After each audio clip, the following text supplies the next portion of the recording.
Welcome back. This is Mrs. Heffa. We're here with writing. I hope you've got your little pet rock here. I have mine, Lulu. I know it's been fun to see some of the pet rocks that have been shared with me. And I'm here with my to-do folder. This is where I'm keeping all of my work that I'm still working on. I have my other folder that was in my supply bin that I'm using for all of the work I'm finished with. So I have my paper here that I'd ripped out of the middle of my spiral.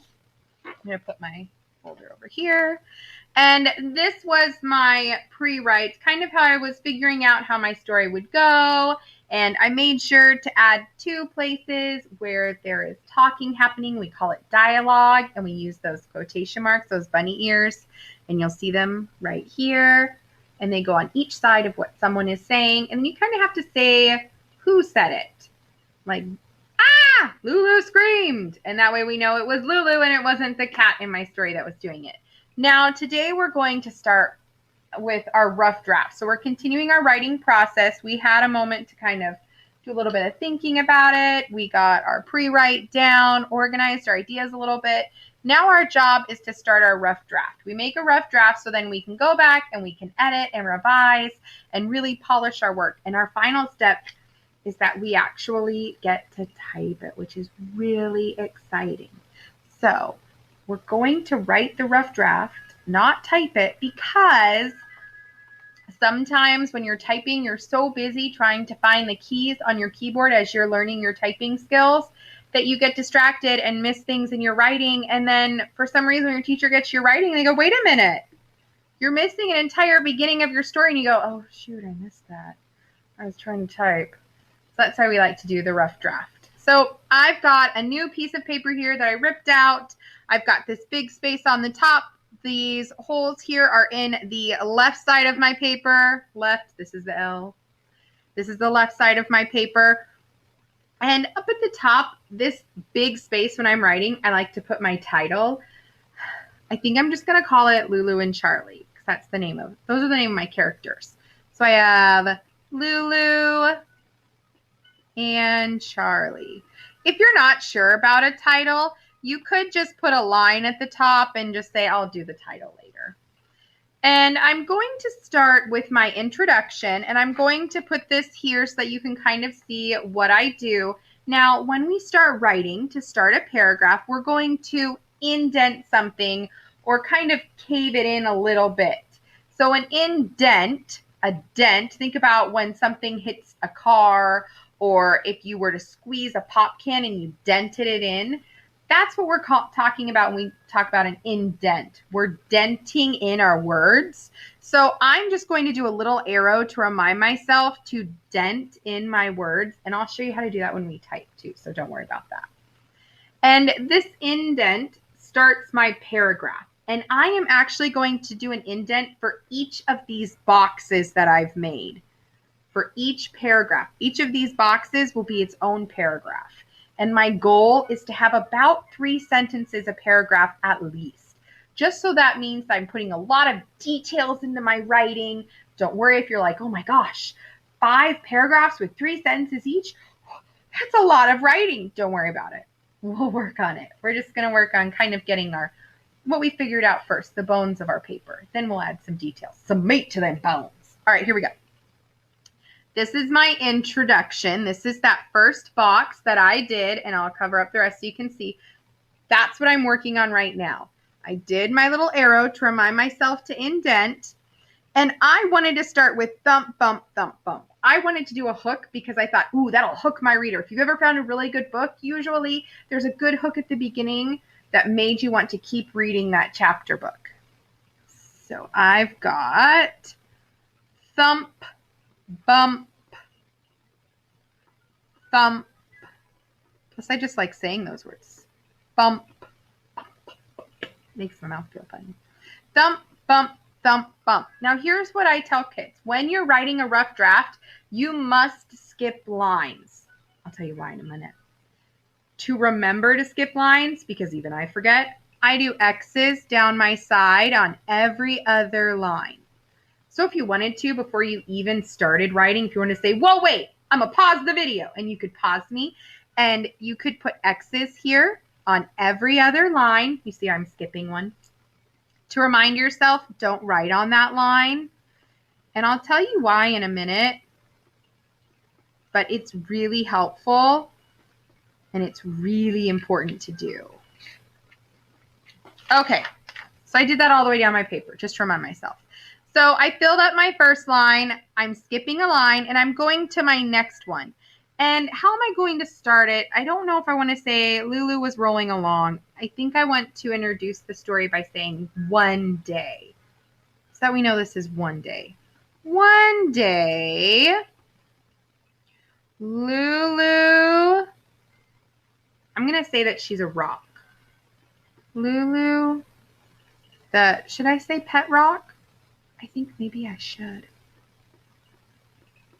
Lots of details. And see how some of these I'm changing as I go and I'm adding details because I know as a writer that just sounds better. And that's what's kind of cool that you get to do as you're writing your rough draft. One day, Lulu the pet rock, and I said she was rolling along because I thought that was clever. She wouldn't be walking, she'd be rolling. And remember I'm skipping a line. Rolling along. Let's see. Ooh, I know. Oh, I should say where the setting. Ah, yes, I said the forest. I'm going to say she was enjoying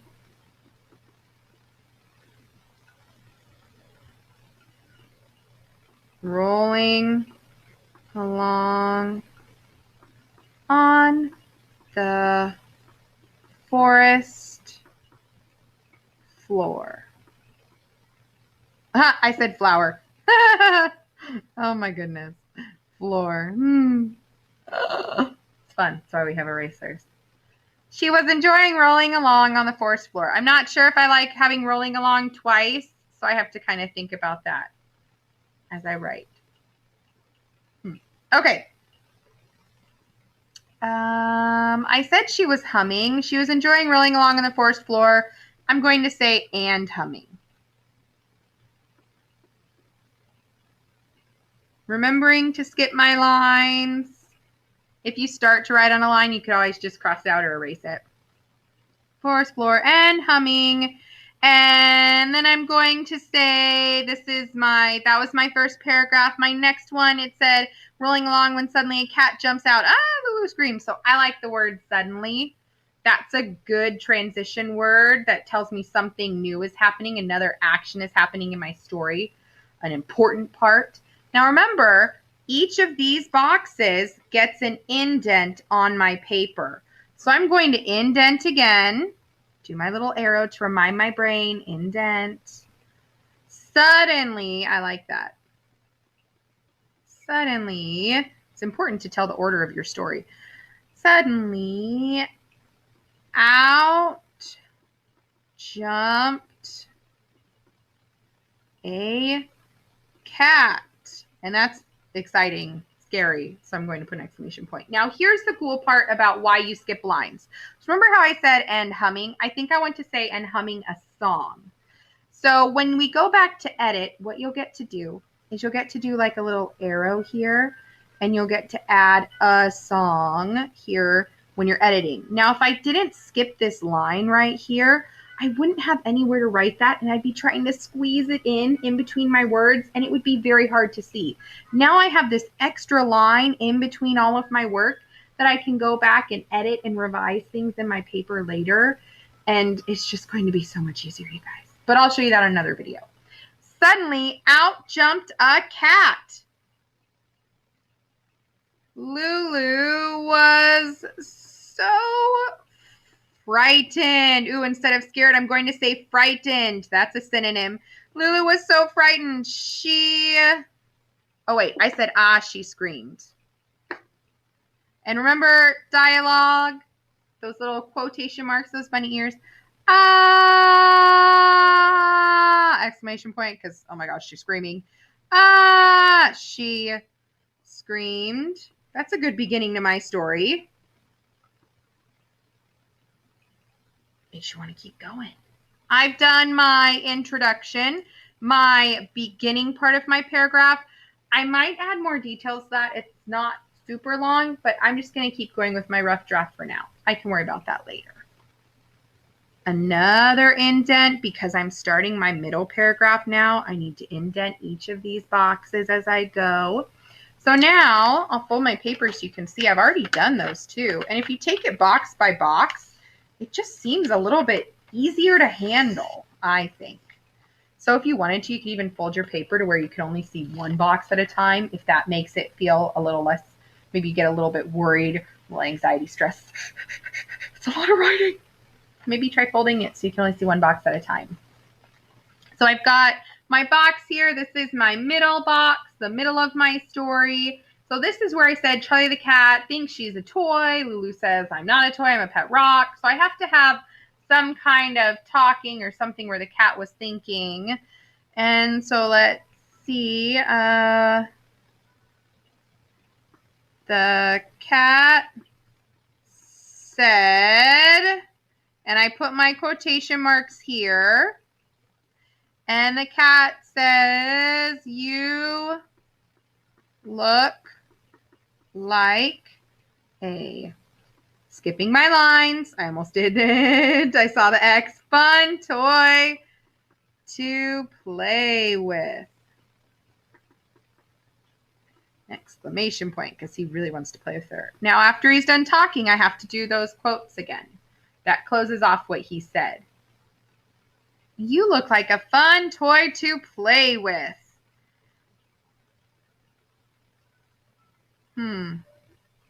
Lulu got upset. She was not a toy. I'm going to say this cat made her mad. I like that so far. So here's what I'm going to say. If you want to keep going with your rough draft, because in your head you're like, oh, I am on a roll. I've got this. I know exactly where my story is going to go. I want to finish it. Feel free to keep going. You can put a little arrow at the bottom of your paper that says go to the next side, flip it over, keep writing. Don't forget to do your line skipping, and you can finish writing your rough draft. If you're like, oh, this is a lot. We've done a lot already. We've done the first 3 paragraphs and you just need to take a break. Go ahead, take a break. We will finish the rough draft for our second day. We'll have 2 days to work on this. So don't worry, I'm stretching my fingers right now, giving them a little bit of a break. It's a lot of writing. So don't worry, if you want to keep going and you want to finish and then you just want to see how I finish on the next one and maybe work a little bit on adding details to yours, you can totally do that. Or you can just take it and go, I'm good for now. And I'm just going to put it in my to-do folder so that I don't lose it. I put both papers in here, my pre-write and my rough draft. They're safe. I've got Lulu. And next time we will see you and we will finish our rough drafts, which is really exciting. We are doing good. Yay. All right, kiddos. I will see you next time. Don't forget, if you want to share a picture of your pet rock with your teacher, feel free.